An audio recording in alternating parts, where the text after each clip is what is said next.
devez savoir, les pierres sont prophétiques dans la Bible. C'est là que quand vous lisez très bien les Écritures, vous allez comprendre avec moi que quand Dieu voulait tuer Moïse, dans Exode chapitre 4, Séphora a pris une pierre. La pierre que Séphora prend, c'est pour couper les prépuces de ses fils.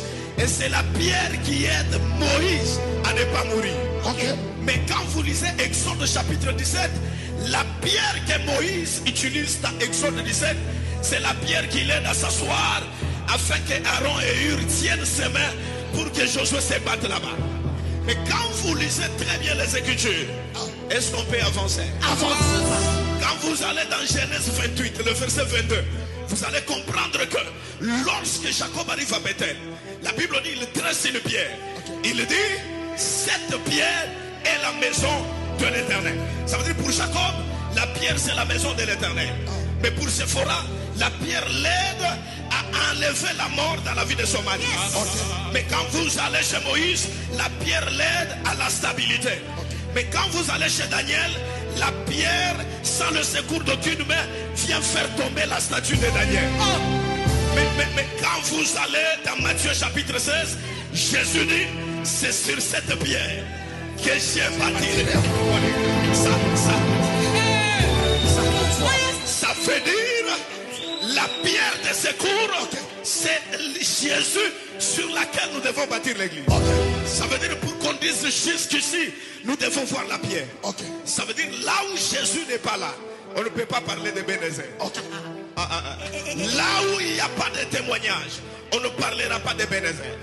Là où il n'y a pas sa présence, on ne parlera pas de Bénézé. Là où il n'y a pas les miracles, on ne parlera pas de Bénézé. Là où il n'y a pas l'élévation, on ne parlera pas de Bénézé. Là où il n'y a pas de montagnes, on ne parlera pas de Bénézé. Là où il n'y a pas de nouvelles choses, on ne parlera pas de Bénézé. C'est pourquoi là où il y a Bénézé, on peut déclarer comme dans Corinthiens, toutes choses sont passées. Mitzvah est déjà passé. Voici qu'à partir de Bénézé, les choses deviennent nouvelles. Et à partir de Bénézé, on peut atteindre chaîne. Parce que les dieux de jusqu'ici et aussi les dieux, c'est là que vous devez savoir. Les pierres sont prophétiques dans la Bible. C'est là que quand vous lisez très bien les Écritures, vous allez comprendre avec moi que quand Dieu voulait tuer Moïse, dans Exode chapitre 4, Séphora a pris une pierre. La pierre que Séphora prend, c'est pour couper les prépuces de ses fils. Et c'est la pierre qui aide Moïse à ne pas mourir. Mais quand vous lisez Exode chapitre 17, la pierre que Moïse utilise dans Exode 17, c'est la pierre qui l'aide à s'asseoir afin que Aaron et Hur tiennent ses mains pour que Josué se batte là-bas. Mais quand vous lisez très bien les Écritures, est-ce qu'on peut avancer? Quand vous allez dans Genèse 28, le verset 22, vous allez comprendre que lorsque Jacob arrive à Bethel, la Bible dit il tresse une pierre. Il dit cette pierre est la maison de l'Éternel. Ça veut dire pour Jacob, la pierre c'est la maison de l'Éternel.